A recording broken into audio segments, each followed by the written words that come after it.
आप सभी का आज के इस रविवार के कार्यक्रम में स्वागत। हाल ही में हमने एक सीरीज शुरू की है और वो है गुरु शिष्य परंपरा। और शुरुआत की थी अक्षय गोपाल प्रभु जी, उसके बाद शरण प्रभु जी ने दूसरा भाग लिया था श्री गोपाल के बारे में। और आज हम ऐसे महान भक्त परम वैष्णव महाभागवत भक्ति सिद्धांत सरस्वती ठाकुर के बारे में चर्चा करें।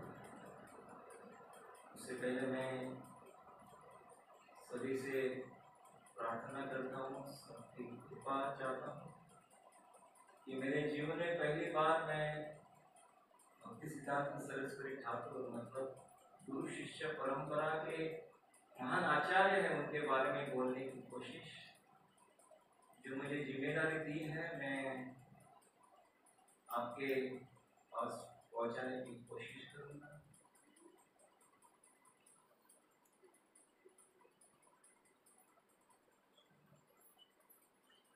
ये साल जो है पूरे वैष्णव समाज के लिए महान माना जाता है, क्योंकि भक्ति सिद्धांत सरस्वती ठाकुर जी का 150वां आविर्भाव दिन पूरे साल जल्लोष से उत्साह से मनाया जाता है। हाल ही में फरवरी महीने में बड़े पैमाने पे उत्सव मनाया गया और जो धामवासी है मायापुर वृंदावन बड़े बड़े मंदिर है इस्कॉन के पूरे साल उत्सव मनाएंगे। हमारे वैष्णव समाज के लिए एक बड़ी अच्छी बात है कि परम वैष्णव महान भागवत श्रील भक्ति सिद्धांत सरस्वती ठाकुर जी के बारे में हमको सुनने का अवसर मिला है। ऐसे कहा जाता है कि भक्ति सिद्धांत सरस्वती ठाकुर ऐसे महाभागवत थे, ऐसे उसका चरित्र था। जब वो पैदा हुए 6 महीने में जगन्नाथ जी का रथ उनके लिए 3 दिन रुक गया।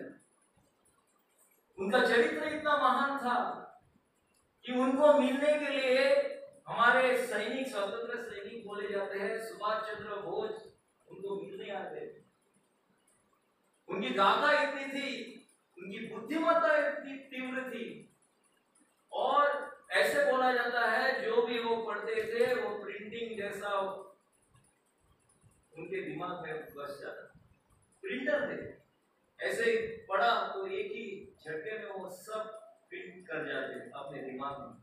इतनी तीव्र बुद्धि थी, इतनी बुद्धिमत्ता थी उसमें। और इसीलिए ऐसा कहा जाता है जो अंतिम लीला कर रहे थे भक्ति सिद्धांत सरस्वती ठाकुर, उस वक्त भी 50 साल पहले जो किताब उन्होंने पढ़ी थी उसको एक दोहरा रहे थे। वो एक एक शब्द दोहरा रहे थे, इतने महान थे। तर्क करने में उनका कोई हाथ नहीं पकड़ सकते थे। तर्क वितर्क राधा कृष्ण का प्रेम प्रगाढ़ प्रचुर मात्रा में उनके हृदय में भरा था। पूरा प्रेम बांट रहे थे, प्रचार कर रहे थे, प्रसार कर रहे थे। तपस्या ऐसी थी, कलियुग में उनके जैसी तपस्या कोई नहीं करना किया, पूरे जगत में कोई नहीं किया ऐसी तपस्या। वो तपस्या के बारे में हम आज चर्चा करेंगे। और प्रचार ऐसा किया, चारों दिशाओं में भक्ति का ध्वज लहराया। ऐसे थे भक्ति सिद्धांत सरस्वती ठाकुर, उनको शेर बोला जाता है, भक्ति के शेर। जिधर भी जाते थे हाथ लेते और सबको नाम हरिनाम दे जाते। ऐसे थे भक्ति सिद्धांत सरस्वती ठाकुर। तो कोई प्रश्न पूछता है कि आज मुझे जिम्मेदारी दी है, जिम्मेदारी शरद प्रभु ने दी है, कोई बोलेगा थोड़े जकड़े हुए हैं। मंदिर के बाहर जाके हमको हमारे पोजीशन की याद आती है। मैं पोजीशन लेके बैठता हूँ, मैं हेडमास्टर को ये वो पर भक्ति में अधम कहते हैं, मायाबद्ध कहते हैं। ऐसे मायाबद्ध ऐसे महान आचार्य के बारे में कैसे बोल सकते? हमारी पात्रता कहाँ है? इसलिए मैंने आपसे सबसे कृपा मांगी है कि कृपया मैं आचार्य के बारे में बोल रहा हूँ आपके पास पहुंच जाए। भक्ति सिद्धांत सरस्वती ठाकुर कौन है आप जान जाए। आज के दिन कितने महान थे वो, महाभागवत थे वो, परम वैष्णव थे, परम भक्त थे। और ऐसा बोला जाता है एक छोटी चिड़िया जो रहती है इतनी थाम लेती है कि मैं पूरा समुद्र पी जाऊं। छोटी चोंच रहती है, छोटी चोंच से कितना समुद्र पी सकते। वैसे हमारा है, मायावत है और महान आचार्य समुद्र की तरह है आचार्य। उनके बारे में बोलना मतलब चिड़िया की जैसा है। फिर भी मेरे से होता है, मैं कोशिश करूंगा आपके समक्ष कोशिश करूंगा पहुंचाने का। भक्ति सिद्धांत सरस्वती ठाकुर का सिद्धांत क्या था वो पहुंचाने का मैं कोशिश करता हूं।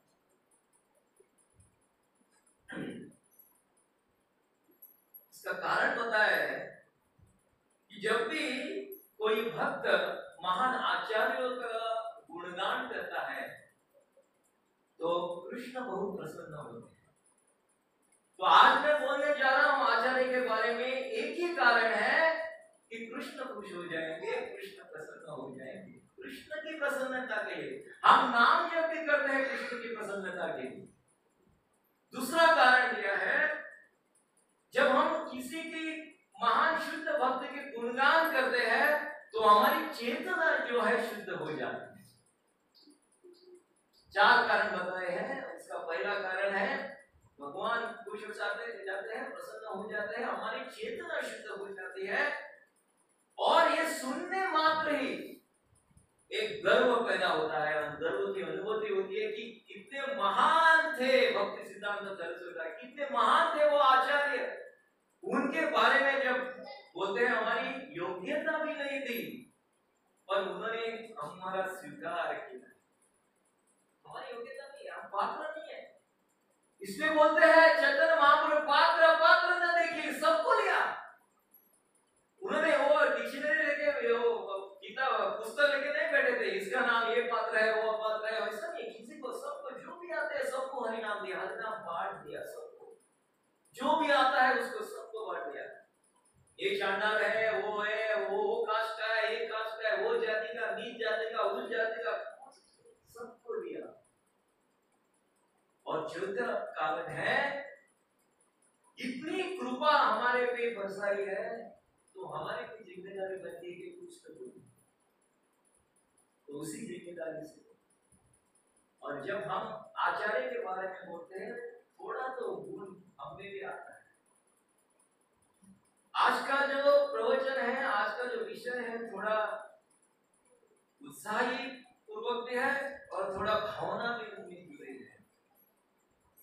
और भावना ऐसे भी हो सकती है, अश्रु भी आ सकते हैं, तो थोड़ा संभाल के मुझे भी संभाल लेना कि थोड़े थोड़े कथाएं ऐसी है, कहानियां ऐसी है कि भक्ति सिद्धांत सरस्वती ठाकुर ने पूरे आप अपनी जिंदगी जो है विचार कर दी। तो हम और मैं आज लेक्चर दे रहा हूँ, प्रवचन दे रहा हूँ केवल भगवान की प्रसन्नता के लिए, अपनी चेतना शुद्ध करने के लिए, और एक जिम्मेदारी जो हम पे डाली है हमारे लिए वो जिससे भक्त है होना नहीं। इसलिए आज मैं बोलने की कोशिश करूँगा। श्री भक्ति सिद्धांत सरस्वती ठाकुर की कहानी शुरुआत होती है लगभग 1870 में। 1870 में उस वक्त जगन्नाथपुरी में श्री केदारनाथ जी दत्त, जिन्हें हम भक्ति विनोद ठाकुर भी कहते हैं, तो भक्ति सिद्धांत सरस्वती ठाकुर के पिताजी श्री केदारनाथ दत्त, उनकी पहचान मतलब उनको कहा जाता है सातवें गोस्वामी भी कहा जाता है। श्री गोस्वामी और सातवें गोस्वामी भक्ति विनोद ठाकुर इतने बचे भगवान के प्रति इतना प्रेम था, उनकी प्रार्थना भी जगन्नाथ जी सुन रहे थे। तो जब शुद्ध भक्त रहता है उनकी प्रार्थना भगवान उसी क्षण सुनते हैं और उसी क्षण जो चाहिए वो देते हैं। ऐसे थे भक्ति विनोद ठाकुर। ऐसे कहा जाता है उनकी पत्नी जो है भगवती, पत्नी का नाम भगवती देवी, और वो जगन्नाथपुरी में रहते थे। हालांकि उनका जन्म हुआ था मायापुर में, पर उनका तबादला हुआ था जगन्नाथपुरी में। क्यों? वो थे डीएम मतलब डिस्ट्रिक्ट मजिस्ट्रेट। उस जमाने में अंग्रेजों का जमाना था, उस जमाने में भारतीय को ऐसा पद मिलना मतलब बहुत बड़ी बात। हमारे भारतीय वासी को पद मिलना, डीएम का पद मिलना बहुत बड़ी बात थी। और पूरे जगन्नाथपुरी का देखभाल वही करते थे, देख रेख उनके हाथ में थी, कारोबार जो है उनके हाथ में था पूरा। तो देखो वो चलते भी थे उनके साथ, ऐसे ही हजारों में लोग रहते थे क्योंकि डीएम थे और भक्ति का भी प्रचार कर रहे थे। ऐसे थे भक्ति सिद्धांत सरस्वती ठाकुर। जब उनका तबादला हुआ बहुत खुश हो गए। कोई भी तबादला हुआ मायापुर से जगन्नाथपुरी, पर वो खुश थे क्योंकि मुझे अभी जगन्नाथ जी की सेवा करने को मिल गई। हर दिन सुबह मैं जगन्नाथ जी का दर्शन कर सकता हूँ। हम सब पूरे मिल के जगन्नाथ जी का दर्शन, उनका भजन, उनका कीर्तन, उनका नाम, उनका गुणगान कर सकते हैं। इसलिए वो बहुत खुश थे जगन्नाथपुरी में और पूरे तहे दिल से वो काम कर रहे थे जगन्नाथपुरी में। ऐसा हुआ कि वो जब प्रचार कर रहे थे बहुत जगह 100 से भी ज्यादा नाम हट्ट उन्होंने तैयार किया और हर एक नाम हट्ट में हजारों में संख्या में लोग आते थे और नाम स्मरण करते थे। भक्ति का मूवमेंट जो है, जैसे प्रभुपाद बोलते हैं भक्ति का मूवमेंट है, ये मूवमेंट किधर आके छोड़ा है? पूरे जगत में छोड़ा। जगत के नाथ ने वो उनका कृपा आशीर्वाद दिया और पूरे जगत में पहुंचा दिया, क्योंकि बाद में श्रील प्रभुपाद ही पहुंचाते हैं। भक्ति सिद्धांत सरस्वती ठाकुर उनको कृपा देते और उनकी कृपा से वो पूरी जगत में, मतलब हर देश में मंदिर। सोचो, अमेरिका में गए उधर मंदिर, जापान में गए मंदिर, चाइना में गए मंदिर, पाकिस्तान में मंदिर, दुबई में मंदिर, हर जगह पर सब लोग हरिनाम कर रहे। इस साल तो पाकिस्तान में दिखाया था जगन्नाथ रथ यात्रा की उन्होंने, देखो कैसे पहुंचा है। तो उस वक्त जगन्नाथपुरी में 100 से भी ज्यादा नाम हटते थे और काफी संख्या में लोग आ रहे थे। पर एक चिंता थी, उनको चिंता थी, जो भी उन्होंने वो सब नाम हटते थे वो आगे कौन बढ़ाएगा। सामान्य बात नहीं थी, सामान्य पुरुष की बात नहीं थी, सामान्य व्यक्ति की भी बात नहीं थी। इसको महान पुरुष चाहिए आगे बढ़ाने की, तो वो चिंता थी। इसलिए हर दिन भक्ति विनोद ठाकुर जगन्नाथ जी से प्रार्थना कर रहे हैं। वो प्रार्थना ऐसे कर रहे थे, मुझे ऐसा पुत्र चाहिए, ऐसा पुत्र चाहिए जो मैंने वो नामर्थ जो बनाए हैं, प्रचार किया है, उसको आगे बढ़ाने के लिए मुझे ऐसा पुत्र चाहिए।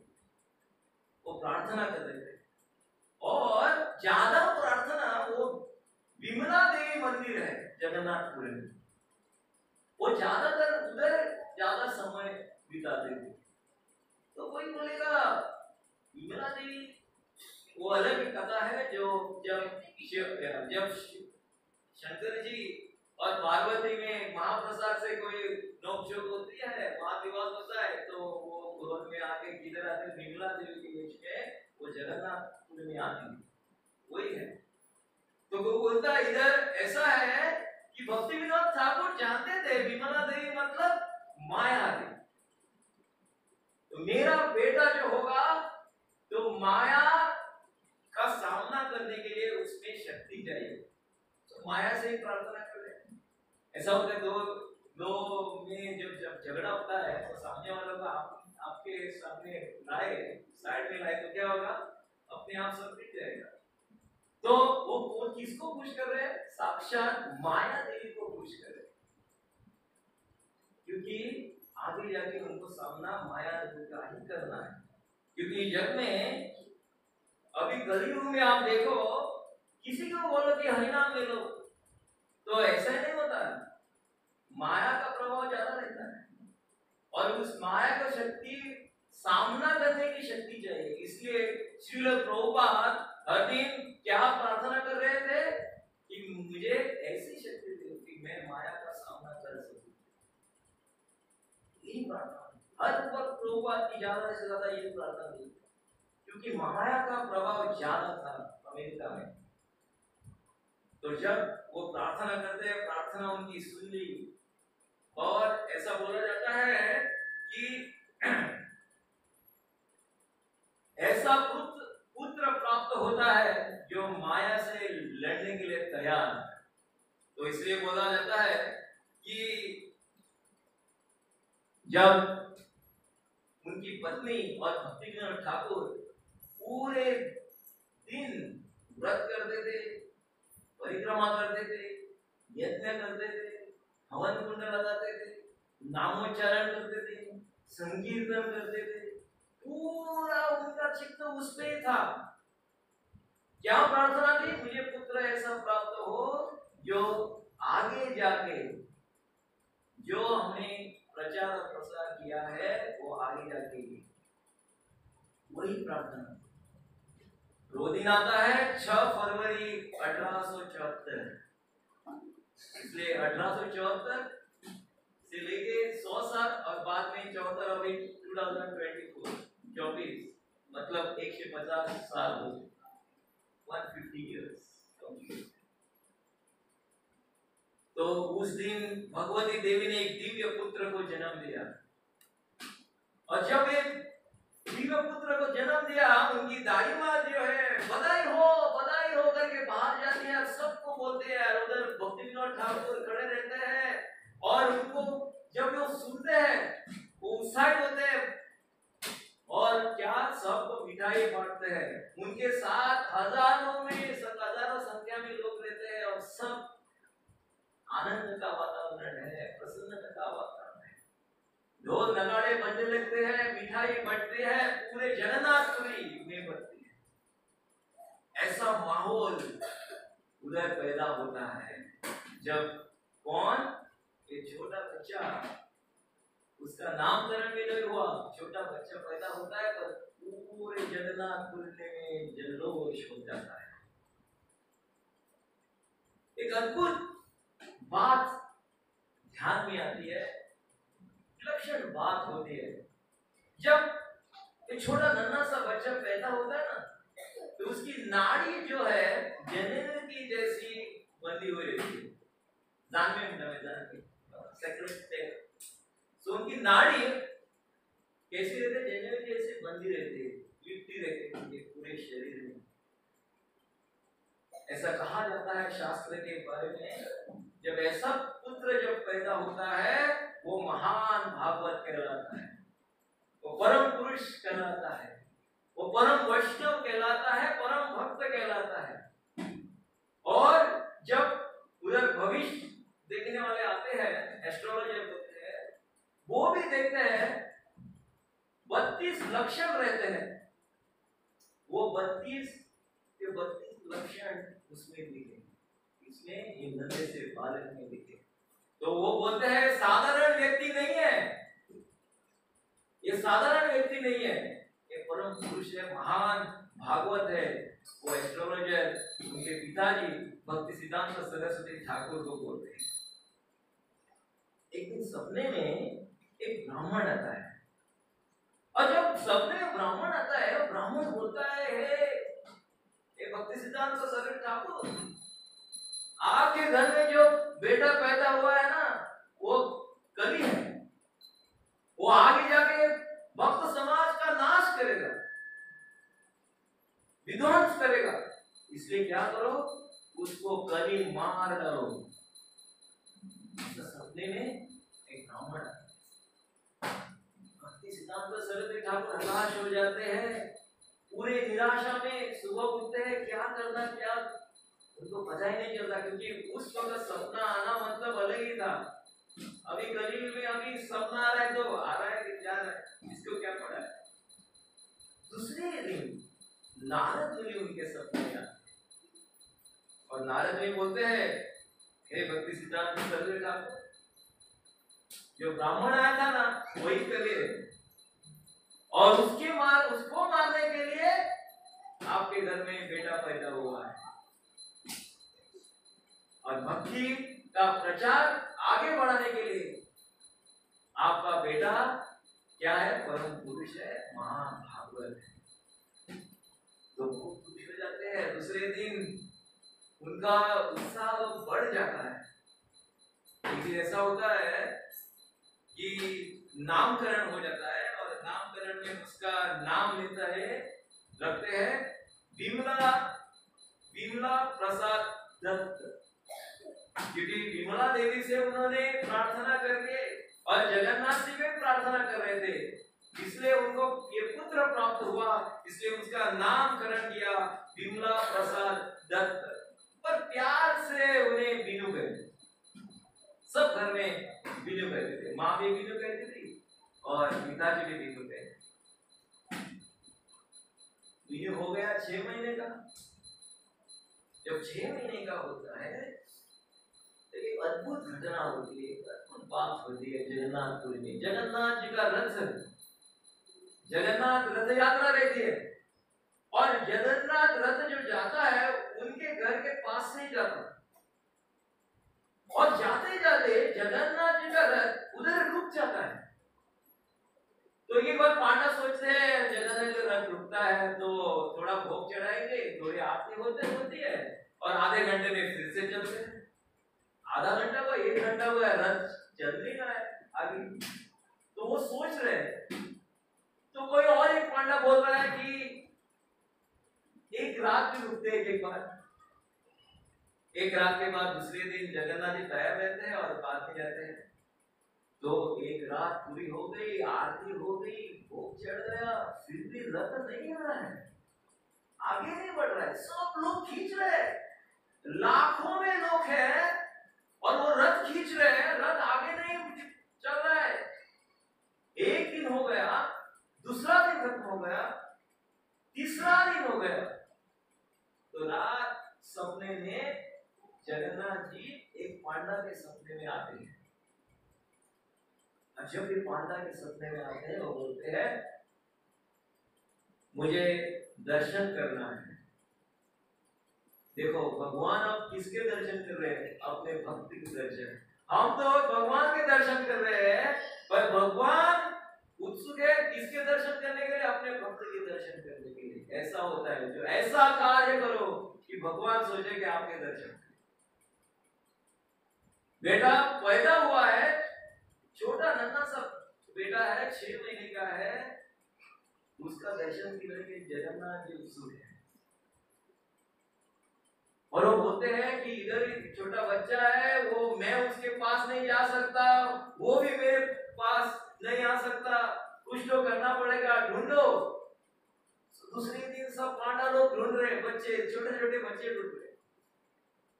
तो बाद में आते थे, अरे हाल ही में तो भक्ति विनोद ठाकुर के घर में बच्चा पैदा हुआ है, मुझे लगता है जगन्नाथ जी उसके बारे में पूछ रहे।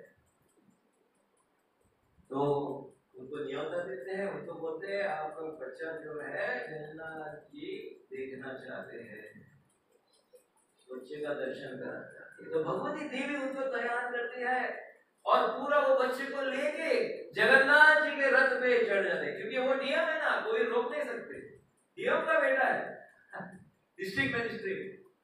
भक्ति सिद्धांत सरकार डायरेक्ट प्रवेश अंदर, कोई बाधा नहीं।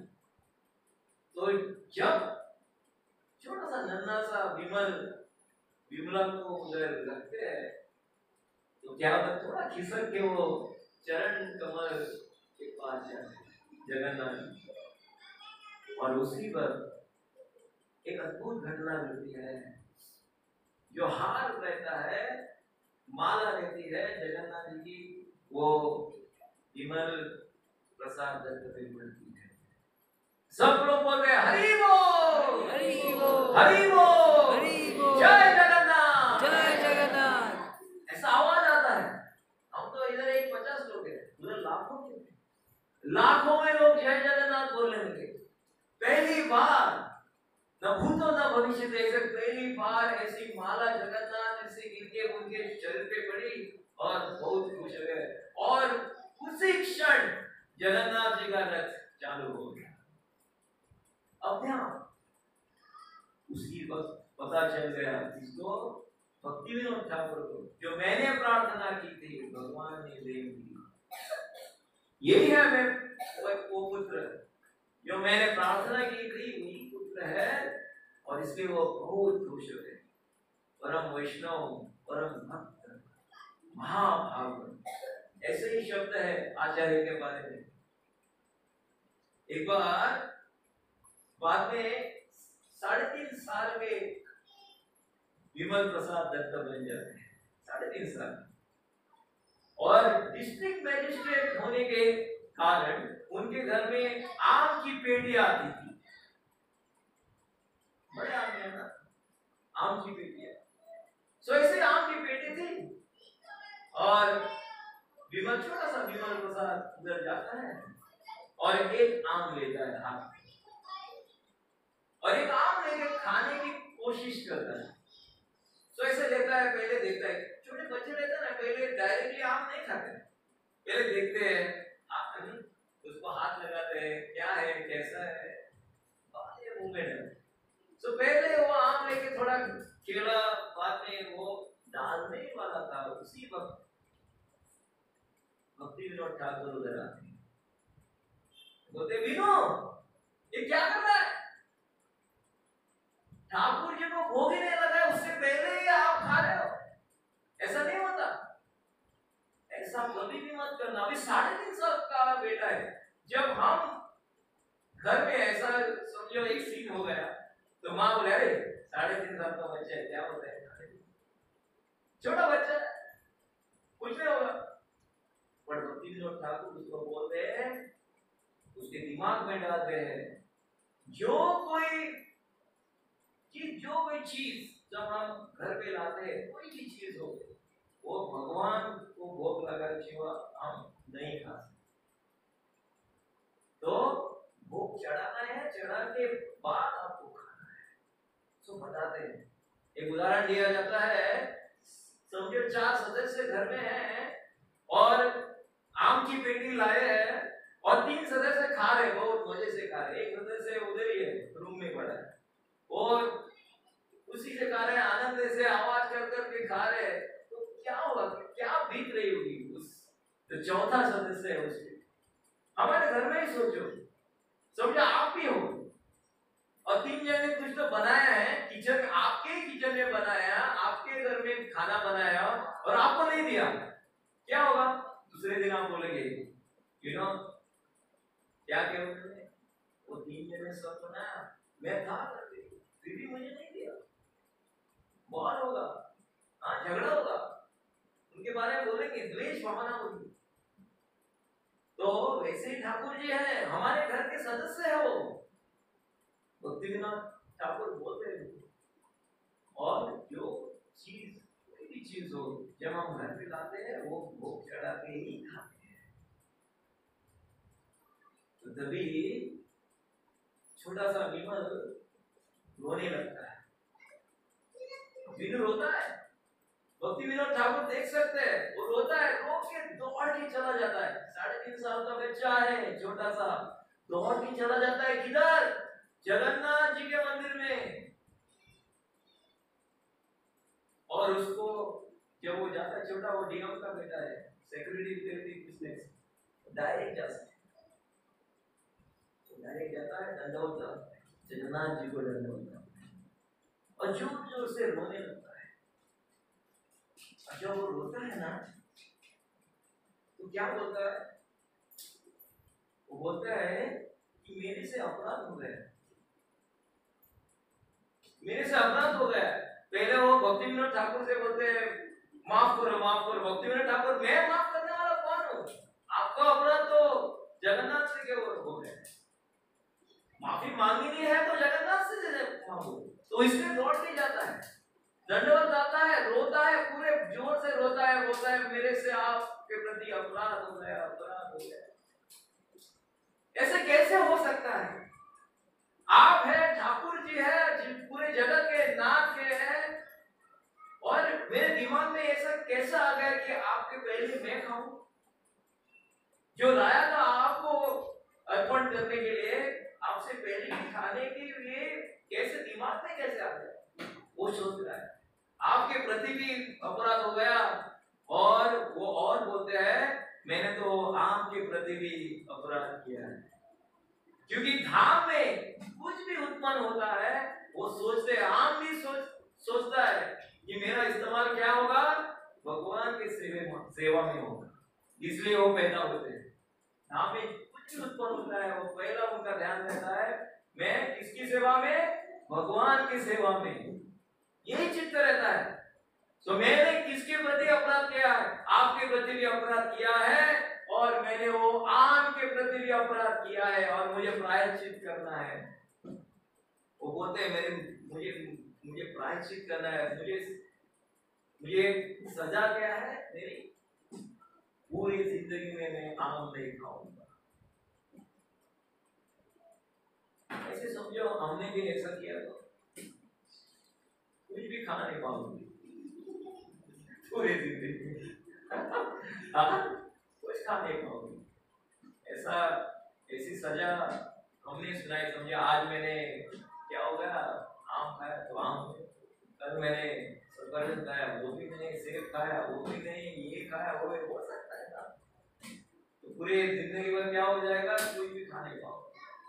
पर भक्ति सिद्धांत सरस्वती ठाकुर ने अपने लिए एक सजा, और पूरे 60 साल में, अपनी जिंदगी की 60 साल में, पूरे साल में आम को देखा भी नहीं। बहुत सारे लोग आते थे, आम लेके ही आते थे ज्यादातर, पर आम कभी भी नहीं था। वैसा व्रत, वैसा प्रण, वैसा वचन देने वाले भक्ति सिद्धांत सरस्वती ठाकुर।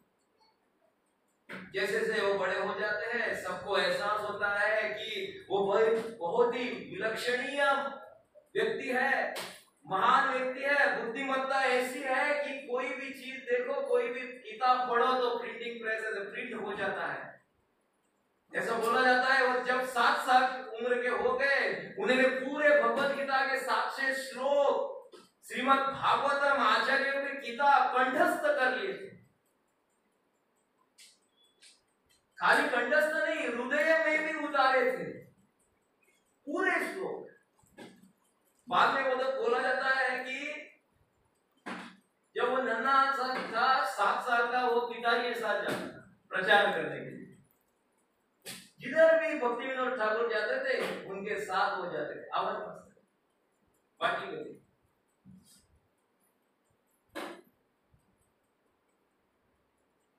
जिधर भी जाते हैं प्रचार करने के लिए उनके साथ हो जाते थे।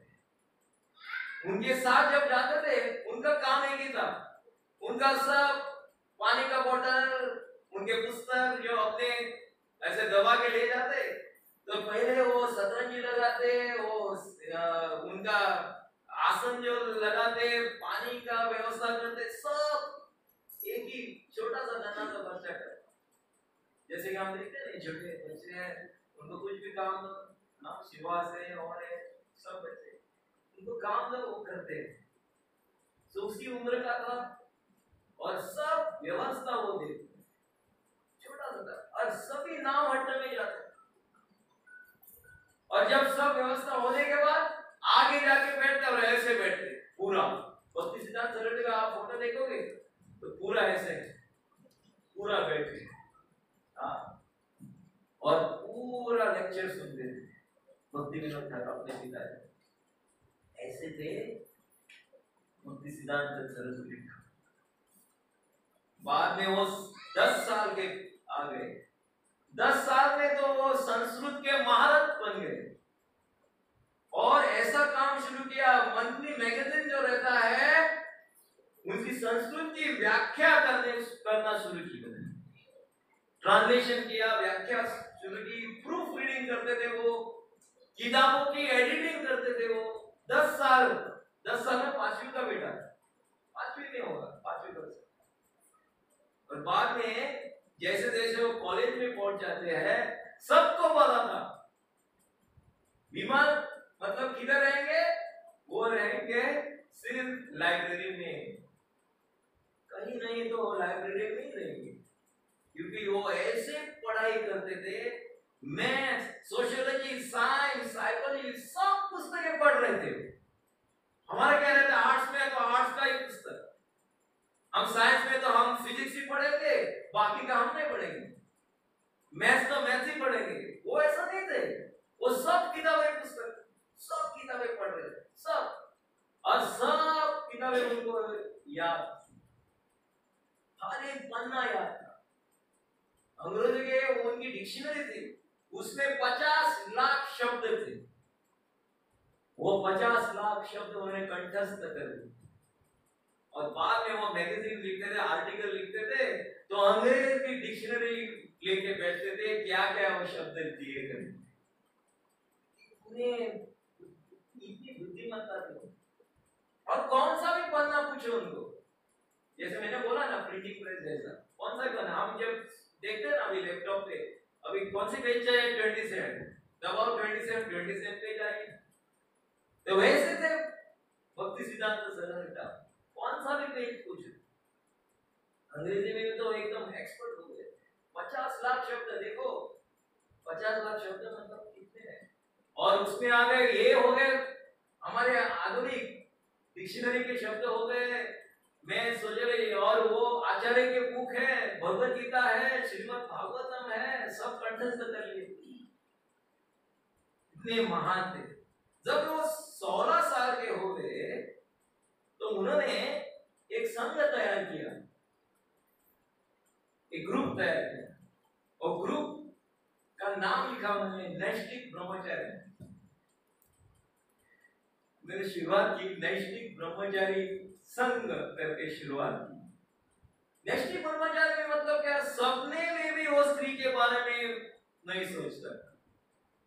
कितना तो बहुत सारे लोग जुड़ गए उसमें।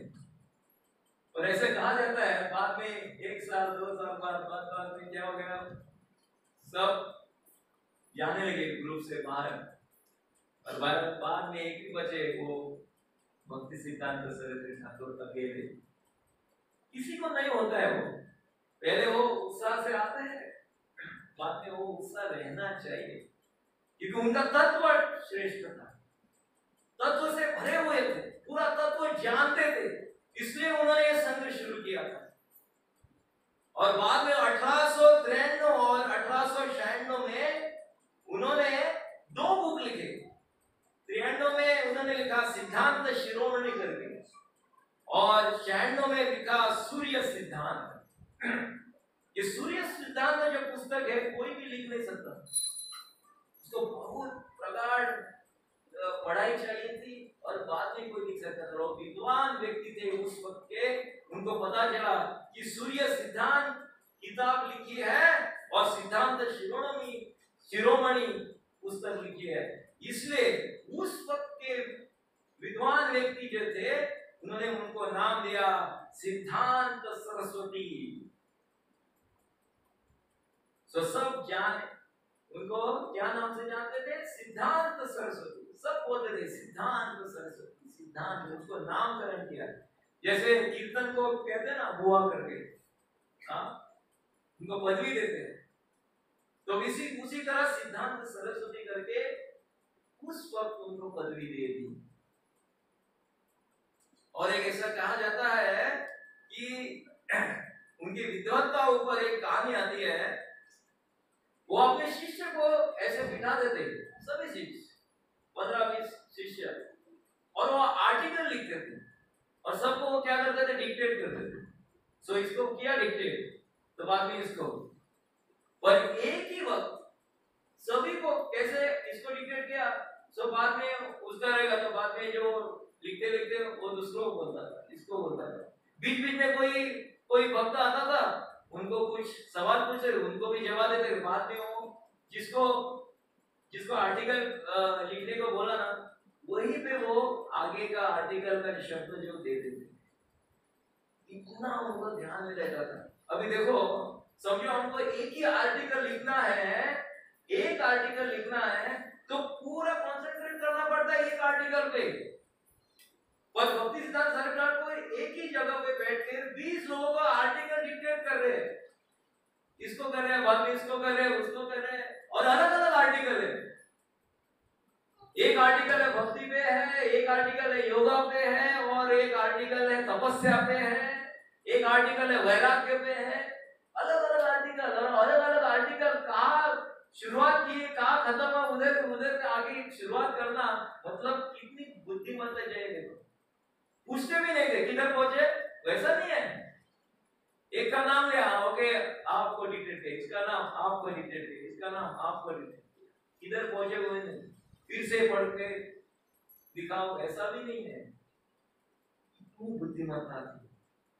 और उस वक्त ऐसा हो गया कि उस वक्त के राजा जो थे माननीय किशोर बहादुर, उनको पता चला एक प्रतिभावान कौन है, व्यक्ति है जो उसकी बुद्धिमत्ता प्रगाढ़ है। सो उन्होंने डायरेक्टली लाके नियुक्त किया, एक अच्छे पोस्ट पे नियुक्त किया। जैसे बोला जाता है कि भारत में हमारे जो फॉरेन मिनिस्टर कौन है, जयशंकर जी ना, वो इलेक्शन में नहीं जीते, उनको डायरेक्टली लाया गया और नियुक्त किया गया। वैसे ही उनकी प्रतिभा देख के उस वक्त के राजा ने क्या किया, भक्ति सिद्धांत सरस्वती ठाकुर को एक अच्छे पद पे नियुक्त किया। वैसे भक्ति विनोद ठाकुर, उनके जो पिताजी थे, उनकी भी प्रतिभा वैसी थी, उनको स्पेशल ट्रेन थी, ट्रेन उनको लेके जाने के लिए, ऑफिस में लेके जाना, फिर से लेके आना, स्पेशल ट्रेन फॉर भक्ति विनोद ठाकुर। ऐसा होता है क्या? अभी नहीं हो सकता। पर वो उस वक्त उनका औहदा देखो कैसा था। ऐसा होता था कि कोई भी उनको क्या होता, आकर्षित हो जाते। तो वैसे ही उनका बेटा भक्ति सिद्धांत सरस्वती ठाकुर, पर भक्ति सिद्धांत सरस्वती ठाकुर खुश नहीं थे। पैसा था, सब मिलता था, हीरे चांदी धन सब पोजीशन, लोग तो इतने थे, हजारों में लोग थे उनके साथ, पर वो खुश नहीं थे। क्यों खुश नहीं थे? उनका लक्ष्य था, क्या लक्ष्य था? राधा कृष्ण प्रेम, वही लक्ष्य था।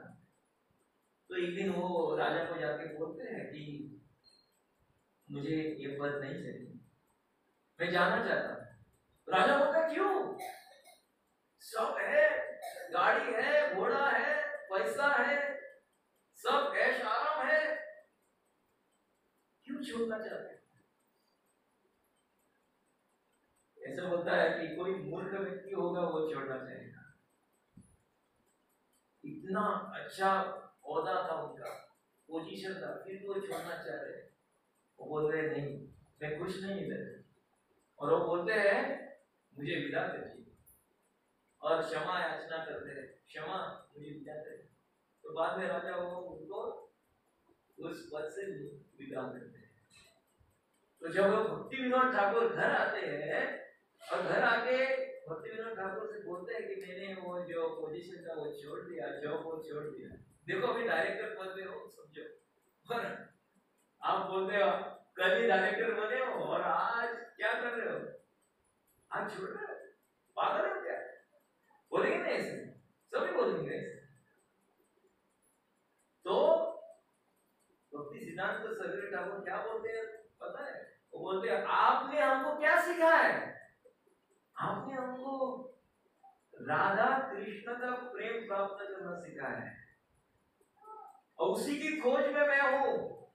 आपने सिखाया है कैसे हमको पाना है, कैसे हमको नाम स्मरण करना है, कैसे वो प्रेम पुनर्स्थापित करना है, पुनरावृत्ति करना है, वो आपने सिखाया है, और उसी के खोज में हूं मैं। मुझे इसमें कुछ प्राप्त नहीं हो रहा है।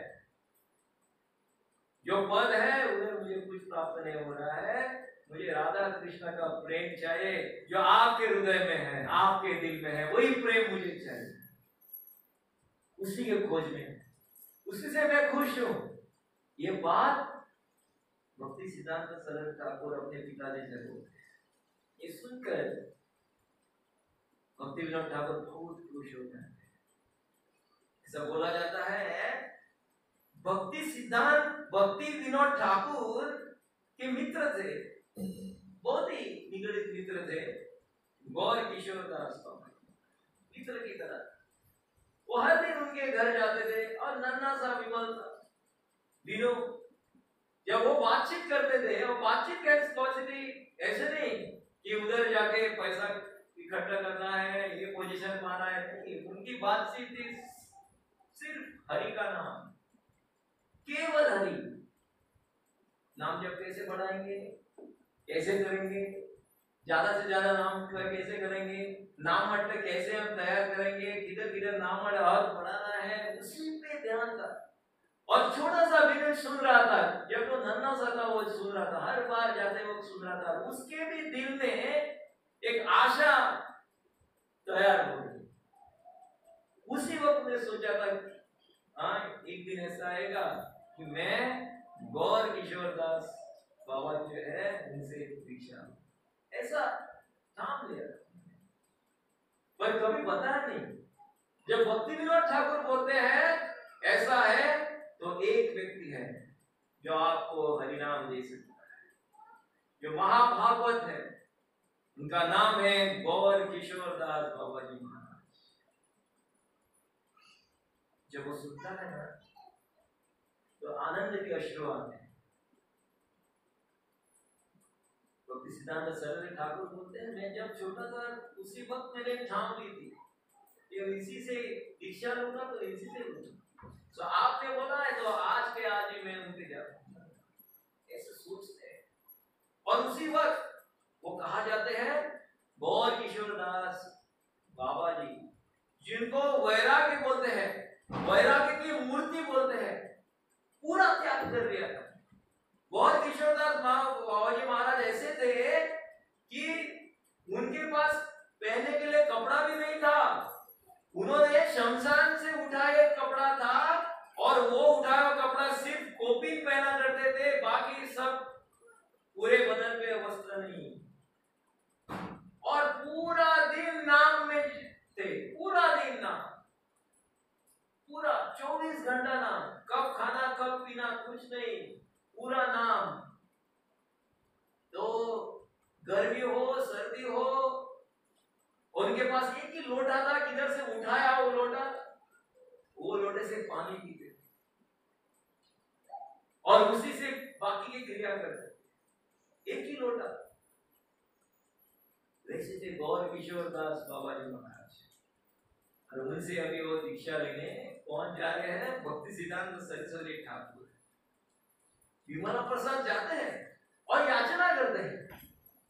वो याचना करते हैं कि क्या कहते हैं कि मुझे राधा कृष्ण का प्रेम दे दो, आपके हृदय में जो प्रेम है, आपने जो तपस्या की है, आप जो नाम लेते हैं, वो प्रेम मुझे प्रदान करो। उनके सामने गिड़गिड़ाते हैं और जब ये बोलते हैं मैं आपकी शरण आना चाहता हूं, और बचपन से मैंने सुना है, आपको देखा है और आपको सुना है बचपन से, और उसी वक्त मैंने ठान ली थी कि आप ही से दीक्षा लो। दुख की बात यह है कि गौर किशोरदास बाबा जी महाराज बोले मैंने बचपन से वचन लिया है कि मैं दीक्षा नहीं दूंगा, किसी को दीक्षा नहीं दूंगा। तो काफी निराश होते हैं और बोलते हैं नहीं, मैंने क्या रहता है कि जब आपके दिल में एक गुरु का स्थान आता है तो वो गुरु निकाल के दूसरा गुरु ला नहीं सकते आप। तो पहले दीक्षा अपने आप में ली थी, उन्होंने दिल में ली थी पहले, तो मैं और गुरु का विचार नहीं कर सकता। वो बोलते हैं, गिड़गिड़ाते हैं, रोते हैं, घुटने पे आते हैं, प्रणाम करते हैं, वो बोलते मैंने वचन दिया है कि मैं दीक्षा नहीं दूंगा। फिर भी वो उधर रहेंगे, बहुत रोते हैं, बहुत रोते हैं। गौर किशोरदास बाबा जी महाराज बोलते हैं, नहीं, मेरे भगवान को मैंने वचन दिया है, मैं वचन तोड़ नहीं सकता। तो छोटा सा उनके सामने वो छोटा सा ये भक्ति सिद्धांत सरस्वती ठाकुर सोचते हैं, अभी गुरु का शरण नहीं मिलेगा, गुरु का मार्गदर्शन नहीं, तो पूरी जिंदगी विफल है। तो इस दुनिया में रहकर क्या फायदा? कोई फायदा नहीं है। अभी आगे भी मैं बढ़ नहीं सकता, क्योंकि गुरु की कृपा चाहिए। जब गुरु की कृपा रहती है, आप भक्ति में प्रगति कर सकते। अभी मेरा कोई नहीं है। जैसे एक कच्चा आम पेड़ से टूट के गिरता है ना, तो आम नहीं रहता बाद में, वो क्या होता है, स्पॉइल हो जाता है, खराब हो जाता है, बास आने लगता है। वैसे ही हालत इसकी हो गई है भक्ति सिद्धांत सरस्वती। काफी निराश, अंदर ही अंदर रो रहे, अश्रु आ रहे हैं। अभी सोच रहे हैं केवल एक काम, उधर से घूमते हैं, उनको गंगा दिखती है, अभी मैं आत्महत्या करूं, मैं मेरा देह त्याग करूं, मैं नहीं रह सकता, क्योंकि गुरु नहीं तो क्या फायदा। अभी के अभी जाऊंगा और मैं छलांग लगाऊंगा गंगा में और देह त्याग करूं, ऐसा विचार लाते हैं, बोलते नहीं यार, विचार लाते हैं। पर सामने है गौर किशोर, वो आत्मज्ञानी है, उनको भी पता है। वो जब गंगा के ओर जाते हैं ना, पूरे निराश होके जाते हैं, उनको पता चलता है कुछ तो करने वाला है। गौर किशोरदास स्वामी बोलते हैं, उनको बुलाते हैं, क्या होता है, विमान इधर क्या, अभी क्या करो, गंगा में जाओ, स्नान करो, शुद्ध होके आओ।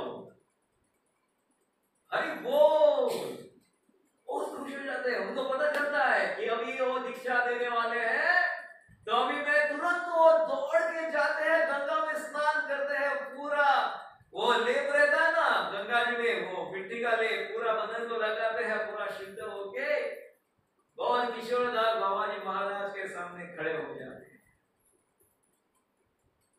ये है 19वीं सदी, जनवरी की 19वीं सदी, 1900, कुछ दशक ये हो गए, 19। तो उस वक्त उनको नामकरण दिया जाता है वैष्णव भानवी देवी दैत्यदास। इसका मतलब है राधा रानी ने जिनको दिल दिया है उनके दास, मतलब कृष्ण के दास। बड़ा नाम, वैष्णव भानवी देवी दैत्यदास, दीक्षा होते हैं। अभी सब जाने वाले हैं, परम सौभाग्य है कि सबको दीक्षा मिलने वाली है। गिरीश प्रभु जाने वाले हैं, किशोर प्रभु जाने वाले हैं, सब थोड़े तो भक्त गए हैं।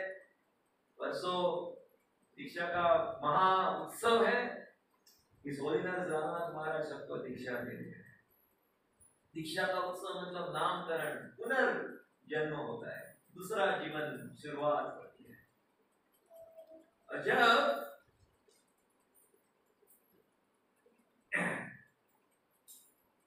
जब वो दीक्षा देते हैं, तो अभी गौर किशोरदास बाबा जी के पास ही रहते हैं।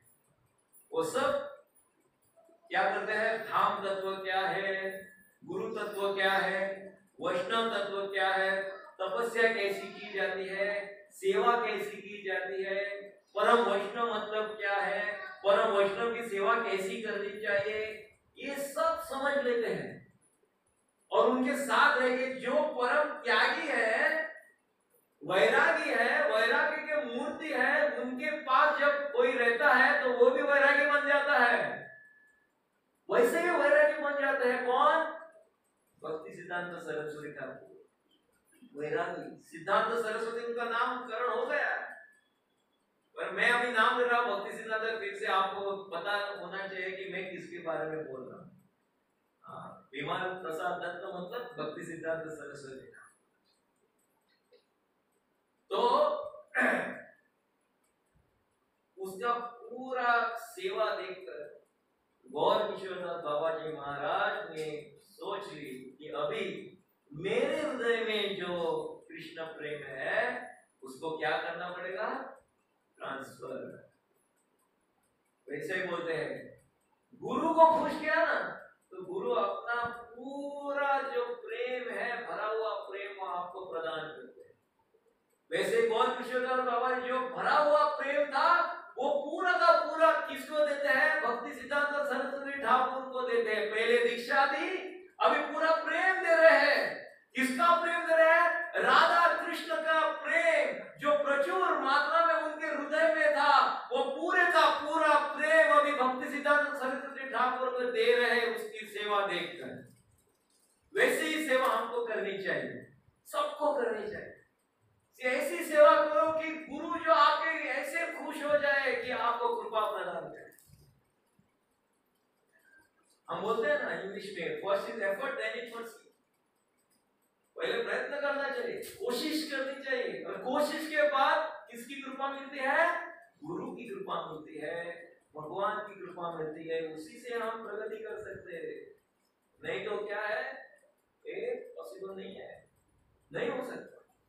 हमको दिख रहा है मेरे बल पे हम कर रहे हैं, मेरे बल पे मैं नाम जप कर रहा हूँ, मेरे बल पे सब चल रहा है, आपके बल पे कुछ नहीं। एक नाम दब गई ना तो गई, इधर से दब गई, एक अर्धांग हो गए, पैरालाइज हो सकते हो, कुछ भी हो सकता है, कभी भी कुछ भी हो सकता है। तो सोचना चाहिए इसमें। तो आगे जाके जब पूरा सीख लेते हैं, प्रेम मिल जाता है, तो 1905 एक बड़ी प्रतिज्ञा करते हैं। अब ये ध्यान पूर्वक सुनो सभी। 1905 में वो प्रतिज्ञा करते हैं। क्या प्रतिज्ञा देखो, मैं इस 10 साल में 100 करोड़ नाम लूंगा। कोई कर सकता है प्रतिज्ञा ऐसी? मैं इस 10 साल में 100 करोड़ कृष्ण नाम लूंगा। ऐसा नहीं कृष्णा कृष्णा कृष्णा कृष्णा, हरे कृष्णा महामंत्र पूरा है वो। हरे कृष्णा कृष्णा कृष्णा हरे हरे, हरे राम राम राम हरे हरे। हरिदास ठाकुर के जैसे नाम। जब चैतन्य महाप्रभु का प्रचार चल रहा था, हरिदास ठाकुर 192 राउंड्स कर रहे थे, 192 माला करते थे। तो वही प्रतिज्ञा अभी कौन कर रहे हैं, भक्ति सिद्धांत सरस्वती ठाकुर प्रतिज्ञा की, आने वाले 10 सालों में, 10 साल में मैं क्या करूंगा, 100 करोड़, 100 लाख, 100 नहीं, 100 लाख पे नहीं, 100 करोड़ नाम। तो प्रतिदिन 192 माला बनती प्रतिदिन, और 192 करने के लिए 24 घंटे लगते हैं। तो हमारे दिन के कितने घंटे हैं, 24 घंटे। तो कब मिलेगा समय, हर दिन ऐसा एक भी दिन नहीं हो कि कल हम सोचेंगे कल मैंने 192 किया है तो वो क्या होगा, हाँ वी कैन कॉम्प्रोमाइज, परसों करेंगे, एक दिन छोड़ के करेंगे, अल्टरनेट करेंगे, एक दिन आज 100 किए तो 4 दिन गैप लेंगे, बाद में करेंगे। वैसा भी नहीं है, हर दिन। और क्या करते हैं, मायापुर में चंद्रशेखर भवन है, अभी भी है वो, और चंद्रशेखर भवन में एक छोटी सी कुटिया बनाते हैं। और छोटी सी कुटिया में उसके पास में ही छोटा सा गोवर्धन बनाते हैं, श्याम कुंड बनाते हैं, राधा कुंड बनाते हैं, पूरा वृंदावन उधर लाते हैं। इसलिए आप मायापुर में जाओगे ना तो उधर पूरा वृंदावन है। तो जब आप गोवर्धन, उधर के गोवर्धन को आप परिक्रमा करोगे, जैसा लाभ मिलता है जैसे आप वृंदावन में परिक्रमा की, वही लाभ उधर मिलता है। वृंदावन की परिक्रमा 22 किलोमीटर की है, ये परिक्रमा एक 30 मीटर की रहेगी, 30 मीटर की, 30 तो 20 मीटर की रहेगी। मीटर मैं बोल रहा हूँ, किलोमीटर, पर वही लाभ मिलता है। तो छोटा सा गोवर्धन है, श्याम कुंड है, राधा कुंड है, सभी धाम के जो जो स्थलियां है वो बनाते हैं और छोटा सा वृंदावन उधर बनाते हैं। अच्छा, वो छोटे सा वृंदावन बनाते हैं, अभी तपस्या करने के लिए बैठ जाते हैं, हर दिन तपस्या, हरे कृष्णा कृष्णा कृष्णा हरे हरे, हरे राम राम राम हरे हरे। उनको समय ही नहीं है, दाढ़ी बढ़ जाती है, अभी सबको समय फिर भी दाढ़ी बढ़ती है, उनको समय रहता है इसलिए दाढ़ी बढ़ रही है, पूरी बढ़ गई, इतने तक आ गई, बाल बढ़ गए, पूरे तपस्या गए, उन्होंने प्रतिज्ञा ली थी और एक काम कर रहे थे। वो क्या कर रहे थे, खाना जो था वो कैसे करे वो बताते हैं शास्त्र में। चावल लेते थे और चावल लेके वो उबाल कर उसमें नमक छिड़क जाते थे, नमक डालते थे और अपने हाथ जो है पीछे बांध के रखते थे ऐसे ही, और एक श्वास लेके, और वो जो चावल था उबाल कर रखा हुआ चावल जमीन पे रखते थे, अपने हाथ पीछे बांध के एक श्वास में जो भी आता था मुंह में वही खा के संतुष्ट रहते थे, प्रतिदिन वही खाना उनका। ऐसा नहीं कि दो बार 3 बार, एक ही बार, एक ही श्वास में, दूसरा श्वास नहीं है, एक श्वास में आ गया जो मिल गया वही खाते थे। उबाला हुआ चावल, उसमें सिर्फ नमक, वही खा के पूरा दिन व्यतीत करते थे नाम जप में। एक दिन ऐसा हो गया, पूरी बारिश आ गई, जैसे अभी आती है ना, आंधी आती है, तो उधर ऊपर का जो कुटिया बने ऊपर का छप्पर ही चला जाता है। अभी छप्पर बनाने के लिए उनके पास समय नहीं है, जो प्रतिज्ञा लिया अभी बनाने गए तो पूरा दिन गया जाएगा, तो 190 रात कब करेंगे, समय नहीं है। तो उनके पास एक छाता था, वो छाता ऊपर रख के उधर ही बैठ के नाम जप। एक वक्त ऐसा आता था, वो बात गौरंगा गौरंगा गोविंद गौरंगा गोपाल गौरंगा ऐसे से बोलते थे। लोग बोलते थे पागल हो गया, भक्ति सिद्धांत सरल ठाकुर पागल हो गए ऐसे बोल रहे थे। हाँ, जो भक्त रहता है वो सही में पागल रहता है। हरिदास ठाकुर को भी सब पागल बोल रहे थे, क्या नाम जप कर रहा है। उनका राजा था, वो राजा बोला क्या पागल है जैसे ये नाम जप लेता है, किसका नाम ले रहा है, हीन नाम है, कृष्ण और राम का नाम ले रहा है। उनके राजा हरिदास ठाकुर बोल रहे। तो ऐसे ही पागल जैसा बर्ताव कर रहे थे, सबको दिख रहा था ये पागल हो गए। पागल नहीं है, अभी वो जागृत हो गए, प्रेम जागृत हो गए। गोविंद बोलते हैं, गोपाल बोलते हैं, बीच बीच में हरि हरि बोलते हैं, बीच में जो गौरंग गौरंग नाचने लगते हैं, परिक्रमा करते हैं, श्याम कुंड के पास जाते हैं, राधा कुंड के पास जाते हैं, हरिनाम करते हैं, गिरते हैं, गिड़गिड़ाते हैं, वो मिट्टी में मिट्टी अपने पूरे शरीर को लगाते हैं। ऐसा पूरा चित्त जो है वो पूरा हरिनाम में लगा है। बाद में जब वो ध्यान कर रहते हैं, उनको षड गोस्वामी दिखते हैं, ऐसे दिखते, प्रकट हो जाते हैं।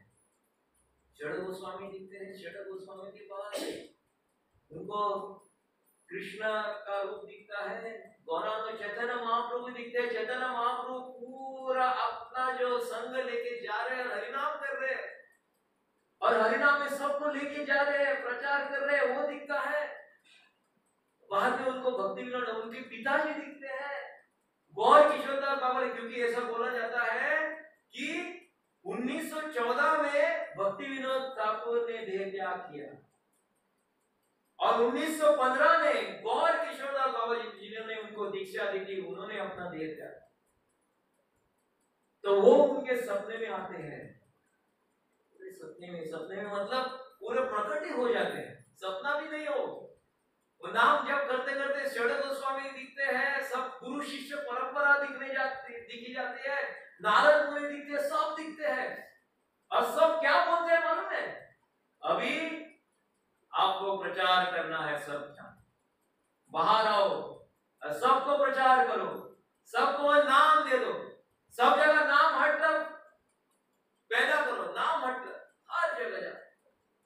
तो उनको प्रकट हो गए, एक विश्वास हो जाता है। तो जब ये आवाज आती ना अंदर से, तभी उसी वक्त वो क्या करते हैं, अपनी जो प्रतिज्ञा का समय भी हो जाता है 10 साल, वो पूरा समय बिता के वो पूरा अपनी जो प्रतिज्ञा जो थी 100 करोड़ नाम भी लेते हैं और प्रतिज्ञा अपनी खत्म करते हैं। क्योंकि 1905 में हुआ था, तो बाद में वो 1915 में वो खत्म करते हैं। ऐसा बोला जाता है कि गौर किशोर दास बाबा जी महाराज जो आते हैं कि मुझे आप में रघुनाथ दास की छवि दिख रही है, मुझे आप में पूरे चढ़ गोस्वामी की छवि दिख रही है। ऐसे उनको जब आवाज आती है वो बोलते हैं, और उसी वक्त वो आवाज से बोलते हैं कि आपको क्या करना है, प्रचार और प्रसार करना है। तो थाम लेते हैं, जो दिन है 27 मार्च 1918 गौर पूर्णिमा का दिन रहता है। अभी जो गुरु रहता है, उन्होंने गुरु नाम ली थी किसको, गौर किशोर दास।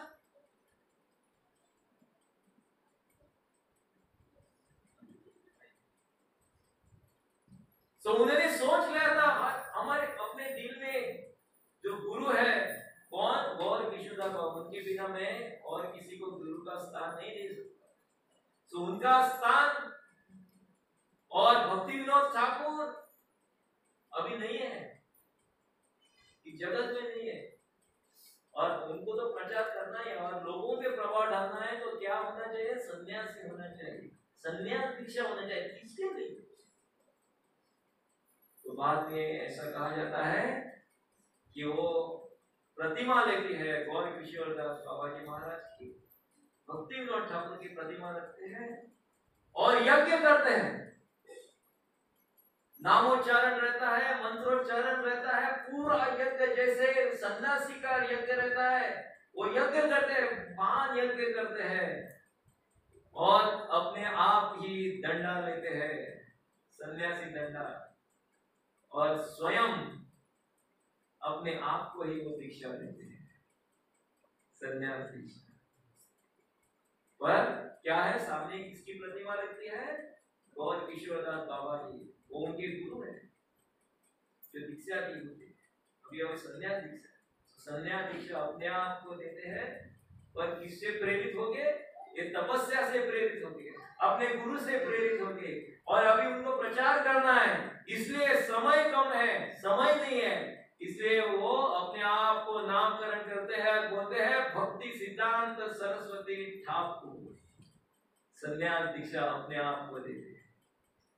इतने महान थे भक्ति सिद्धांत सरस्वती ठाकुर। और उसी से हम बोलते हैं ना, वो शेर थे, और उसी शेर ने और एक शेर पैदा किया, वो है श्रील प्रभुपाद। श्रील प्रभुपाद को 1922 में मिल गए, 1922, 1918 में दीक्षा सन्यास दीक्षा ली, बाद में 1922 में क्या प्रभुपाद को मिले। प्रभुपाद को बोले कि आप क्या करो, पाश्चात्य देश में जाकर प्रचार जाओ, सभी लोगों को प्रचार करो, पाश्चात्य देश में जाओ और उधर प्रचार करो। और 1922 और प्रभुपाद बाहर तो कहते हैं 1965 में थाम लेते हैं।